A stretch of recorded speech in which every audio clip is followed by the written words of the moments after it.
Анан мен дагы бир нерсени айта кетейин деп атам. Мына дин башкармалыгынын немеси отуруптур. Мына кечеги эме мурду кулагын кескен келиндин акеси мына интервью берип атат.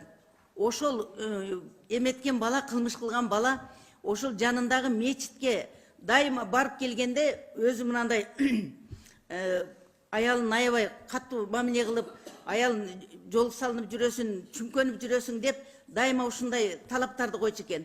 А ошол күнү дагы ошол барып келгенден кийин үйдө аялдын каны менен жазган. Афганистан, Пакистан, Иран, Сирия деп. Бул эмнени көрсөтүп турат?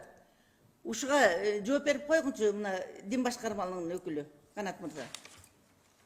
Ушуну эметтиңизби, көрдүңүзбү? Акесин айткан. Каны менен жазган, аялдын каны менен жазган ушул эмени. 4 мамлекеттин атын.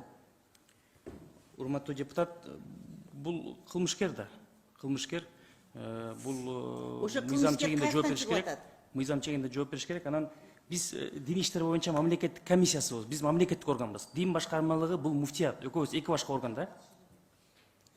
А бул боюнча биз бул кылмышкер, бул мыйзам чегинде жооп бериш керек, мыйзамдасында.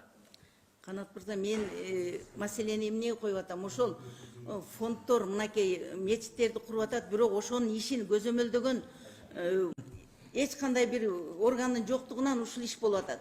Мен азыр үмүттөнүп атам, ушул эгерде жанагындай доверительный эме болсо, башкаруу болсо, жанагындай ишенимдүү башкарууга берсек, ошого башкы жанагы директор кеңешин шайлап атат.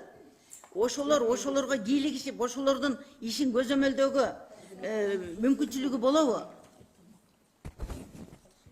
Жалалдым мырза. Мындайда жок, бул фонддун максаты ал мисалы азыр сиздер айтып атпайсыздарбы? Дин жагынан дин муфтият каршы болуптур дегенде мына жок. Бул фонд түзүлүп калса, бул фонддун максаты башка.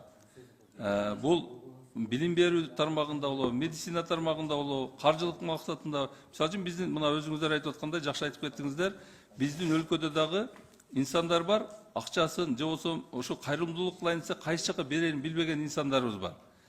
Мисалы үчүн акчалуу кишилер бар, мага өзүмө кайрылган Орус улутундагы жарандар да кайрылып атат. Эгер мүмкүнчүлүк болсо мен бир 2-3 квартирам бар, бирөөсүн ушундай фондко берем деп. Алардын ою